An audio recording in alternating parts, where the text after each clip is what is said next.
देखिए, मैं बताऊं, मैं एक किडनी ट्रांसप्लांट सर्जन हूं। मैं किडनी ट्रांसप्लांट करता हूं। किडनी ट्रांसप्लांट जो मैं करता हूं, तो हमारे हर मरीज जिनका किडनी ट्रांसप्लांट होता है उनको इम्यूनो सप्रेसेंट मेडिसिन्स देनी होती हैं, जिसमें स्टीरॉयड भी है और भी दवाइयां हैं। तो ये जो इम्यूनो सप्रेसेंट दवाइयां हैं, ये बॉडी की इम्यूनिटी को कम करती हैं। तो अगर हम किडनी ट्रांसप्लांट वाले मरीजों को इम्यूनो सप्रेसेंट नहीं देंगे तो उनको जो हमने किडनी लगाया है, बॉडी उसको रिजेक्ट कर देगा।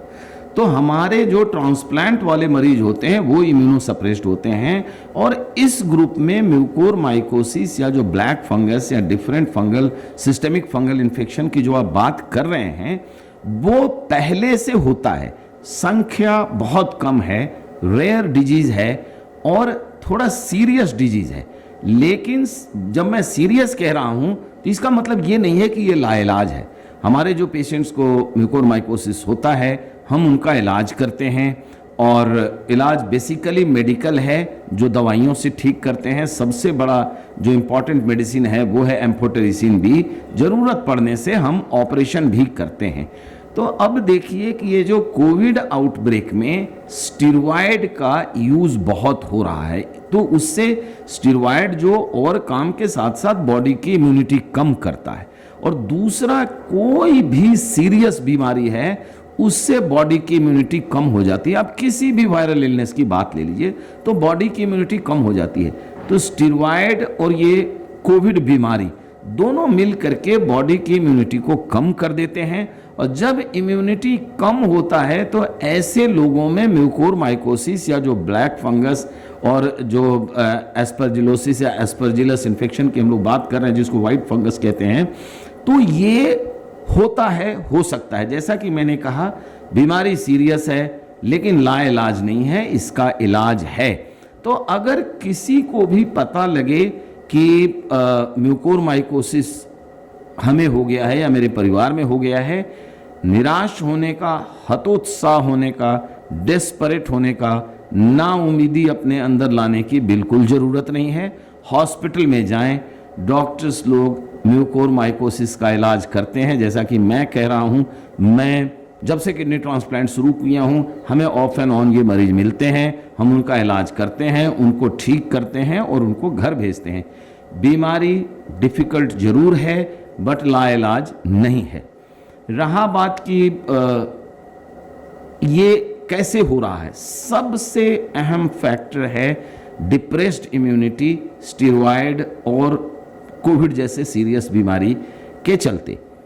अब जैसा कि हम लोग कह रहे हैं कि ट्रीटमेंट के दौरान अगर हम लोग कोई भी इक्विपमेंट, कोई भी एक्सेसरीज, ऐसे चीज़ का अगर हम इस्तेमाल करें जो कि डायरेक्ट हमारे श्वास नली पे जुड़ा हुआ है, तो जब तक वो पूरी तरह से स्टरलाइज्ड नहीं होगा, स्टरलाइजेशन प्रोसीजर का बहुत रिजिडली फॉलो नहीं किया गया होगा उसको सप्लाई करने के पहले या यूज़ करने के पहले, तो आप देखिए ना, बॉडी की इम्यूनिटी स्टीरॉयड से कम है, कोविड से कम है, और उसके ऊपर अगर हम कोई ऐसा कॉन्टैमिनेटेड चीज़ इस्तेमाल करें, और वो भी वो जो कॉन्टैमिनेंट हैं वो फंगस भी हो सकता है, बैक्टीरिया भी हो सकता है, जो डायरेक्ट हमारे श्वास नली के अंदर से हमारे लंग में पहुंच जाए, तो ये तो बहुत ही डिफिकल्ट सिचुएशन है। देखिए, कोविड भी जब सीरियस फॉर्म में जाता है तो लंग को अफेक्ट करता है, और अगर मान लीजिए कि कोई कॉन्टैमिनेटेड चीज़, contaminated equipment, contaminated accessory, mask ही ले लीजिए,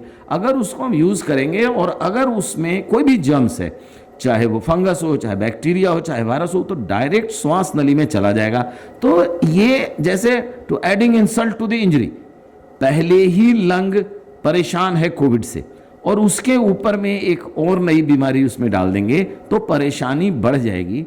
तो जो भी लोग हैं, चाहे वो सप्लायर हों, चाहे वो मैन्युफैक्चरर हों, चाहे वो हॉस्पिटल सेटिंग में हो, जैसे मान लीजिए कि हॉस्पिटल सेटिंग में ही कोई भी ऐसा इक्विपमेंट, कोई भी ऐसा एक्सेसरी यूज़ करने के पहले 100% श्योर होना बहुत ही ज़रूरी है कि ये जो इस्तेमाल हो रहा है मरीज़ के ऊपर में वो स्टरलाइज्ड है, स्टरलाइजेशन प्रोटोकॉल का रिजिडली फॉलो किया गया है इसको सेफ बनाने के लिए। सर, जो कैनुला यूज़ हो रहा है उसका तो आप लोग कहते ही है, हर एक जगह ये कहा जाता है कि उसको स्टरलाइज यूज़ होना चाहिए, सेकेंड टाइम उसकी यूटिलिटी नहीं होनी चाहिए। लेकिन जो लोग इसके बारे में नहीं ले रहे हैं और जो होम सेटिंग में, उनके लिए आपके लिए क्या एडवाइस होगा? क्योंकि होम सेटिंग में डॉक्टर्स होते नहीं हैं, there is always a possibility that patient is or attendant or patients are not that careful that they should be। तो होम सेटिंग के बारे में थोड़ा सा यदि आप उस पर गौर फरमाएं। देखिए, मैं बताऊं होम सेटिंग के बारे में, मैं दो चीज़ें बताना चाहूँगा। पहले तो इस बीमारी के बारे में बता देता हूँ। ये जो कोविड बीमारी है, ये इसकी सीवियरिटी 3 डिग्री की है, mild disease, moderate and severe. देखिए, होम सेटिंग की जहाँ तक बात करेंगे, होम सेटिंग है, सिर्फ ये ट्रीटमेंट सेटिंग नहीं है, ये आइसोलेशन सेटिंग है। किसी को कोविड हो गया है, अगर वो सब जगह घूमेंगे, अपने ड्यूटी पे जाएंगे, परिवार में ही सबसे मिलेंगे, तो हर लोगों को वो कोविड से इन्फेक्ट कर सकते हैं। तो जो होम सेटिंग या डोमेस्टिक सेटिंग है, ये ट्रीटमेंट सेटिंग नहीं है, ये आइसोलेशन सेटिंग है। आपको कोविड का टेस्ट हुआ और माइल्ड सिम्टम थे, हल्का बुखार, थोड़ी मोड़ी खांसी, थोड़ा अनइजीनेस, आपने टेस्ट कराया और आपका टेस्ट पॉजिटिव आ गया, तो है कि अब आप कोविड बीमारी से इन्फेक्ट हो गए हैं।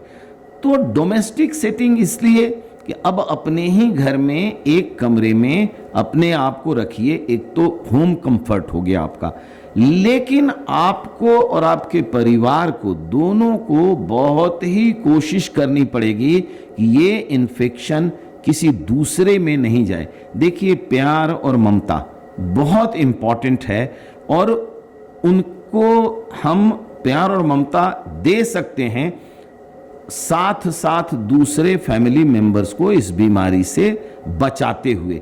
तो फैमिली में भी हैं, होम सेटिंग में भी हैं, तो एक कमरे में रहें, उसी में खाना खाएं, उस कमरे में एक अटैच टॉयलेट होना चाहिए, बाकी परिवार वालों से एक डिस्टेंस बना करके रखिए।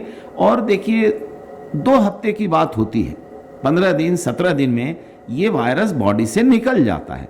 तो डोमेस्टिक सेटिंग ट्रीटमेंट सेटिंग नहीं है। ज़्यादा से ज़्यादा अगर मान लीजिए थोड़ा मोड़ा बुखार हो गया तो पैरासीटामोल की गोली ले लें, अगर हल्का फुल्का खांसी हो रहा है तो आप स्टीम ले सकते हैं। जैसे ही समस्या बढ़नी शुरू हो, बुखार उतर ही नहीं रहा है, बढ़ता जा रहा है, बहुत खांसी आ रही है, सांस फूलना शुरू हो गया है, इसका मतलब है कि अब आपको होम सेटिंग से निकल के डॉक्टर के पास जाना चाहिए। हर अस्पताल में, हमारी अस्पताल की आप चर्चा करिए, round the clock doctor, nurses, paramedical round the clock duty पे होते हैं। जो भी पेशेंट उनके पास आता है, अगर मेडिसिन दे के घर भेज सकते हैं तो मेडिसिन दे के घर भेज देते हैं, क्लिनिकल असेसमेंट के बाद। अगर लगता है कि नहीं साहब, इनको हॉस्पिटलाइज करके इलाज करना चाहिए, तो हॉस्पिटलाइज करके ट्रीटमेंट करते हैं। तो डोमेस्टिक सेटिंग को मैं एकदम बार बार कहना चाहूँगा, डोमेस्टिक सेटिंग ट्रीटमेंट के लिए नहीं है, वो है दूसरे फैमिली मेंबर को या सोसाइटी में इन्फेक्शन को कंटेन करने के लिए। थोड़ा सा भी साइन एंड सिम्टम ज़्यादा आए, अस्पताल में जाएं, डॉक्टर को लगेगा कि हॉस्पिटलाइज करके आपका इलाज करना चाहिए तो करेगा। देखिए, मैं बताऊं आपको, ट्रीटमेंट एक बड़ा स्पेशलाइज्ड जॉब है। ऐसा नहीं है कि आप सोशल मीडिया पे 2-4 चीज़ें पढ़ लें या सर्च इंजन से 2-4 चीज़ें देख लें और आप किसी का इलाज शुरू कर दें, और वो भी ऐसी संगीन और जानलेवा बीमारी कोविड की तरह। बड़ा स्पेशलाइज्ड जॉब है, बहुत लंबी पढ़ाई होती है, बड़ी लंबी ट्रेनिंग होती है, तब डॉक्टर बनते हैं और इस लायक होते हैं कि सीरियस बीमारी का इलाज करें।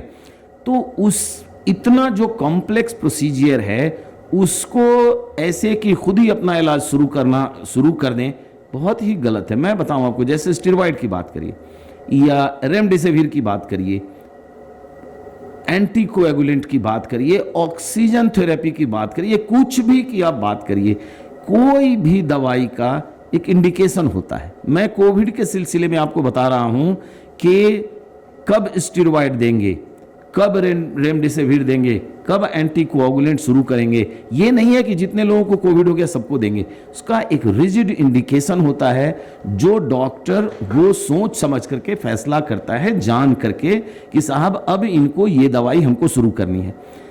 प्रिसाइज डोज देना पड़ता है। जैसे स्टेरॉयड एक बहुत सीरियस मेडिसिन है, मैं बताऊं, ये जान बचाता भी है लेकिन बहुत प्रोफाउंड इम्यूनोसप्रेसेंट है। तो एक प्रिसाइज डोज कैलकुलेट करके देना होता है, वो सर्च इंजन से और सोशल मीडिया से नहीं पता चल पाएगा। कोई भी दवाई आप देंगे उसका साइड इफेक्ट हो सकता है। साइड इफेक्ट में हम लोग क्या करते हैं, मेडिकल प्रोफेशनल क्या करता है, साइड इफेक्ट को अर्लीएस्ट स्टेज में डिटेक्ट करते हैं। और पहला काम जो हम लोग करते हैं वो ये करते हैं कि या तो उस दवा को बंद कर देंगे जिसका साइड इफेक्ट हो रहा है, या उसका डोज कम कर देंगे। तो अर्ली स्टेज में साइड इफेक्ट का अगर कोई डोमेस्टिक सेटिंग में इलाज कर रहा है तो वो समझ ही नहीं पाएगा। इसका मतलब है कि दवा का साइड इफेक्ट शुरू हो गया, आप उसको देते जाएंगे। प्लस अगर साइड इफेक्ट हो रहा है तो उसका ट्रीटमेंट है। तो अगर कोई मेडिसिन से साइड इफेक्ट हो रहा है तो आप उसका इलाज कैसे करेंगे। तो मैं कहता हूं कि कोविड जैसे भयानक बीमारी, जानलेवा बीमारी का इलाज अपने हाथ में नहीं लेना चाहिए। ये डॉक्टर्स लोग, ये हेल्थ केयर वर्कर्स, ये ट्रेंड हैं, ये इसी की पढ़ाई करते हैं, दिन रात यही काम करते हैं, उन पे छोड़िए। अपना इलाज अपने हाथ में लेंगे तो फायदा से ज़्यादा नुकसान होने का खतरा है।